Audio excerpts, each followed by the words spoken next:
పిల్లలు ఇక్కడ సర్కిల్లో ఎంత ఉంది కాబట్టి 10 రాళ్ళు తీసుకోవాలి.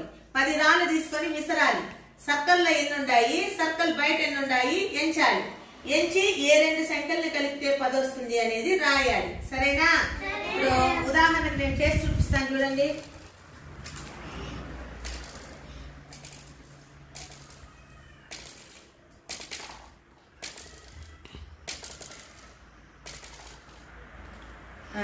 ఇప్పుడు చూడండి, ఇది గీత పైన ఉంది కదా, ఇది బయటే లెక్క. ఇది గీత లోపల ఉంది కాబట్టి ఇది లోపలే ఉండింది. ఇది ఇప్పుడు ఎన్ని ఉన్నాయి చూడండి. 1 2 3 4 5 6 7 లోపల ఎన్ని ఉన్నాయి 7. కూడిక గుర్తేమి ప్లస్. బయట ఎన్ని ఉన్నాయి 7 + 3 కలిపితే ఎంత అవుతుంది?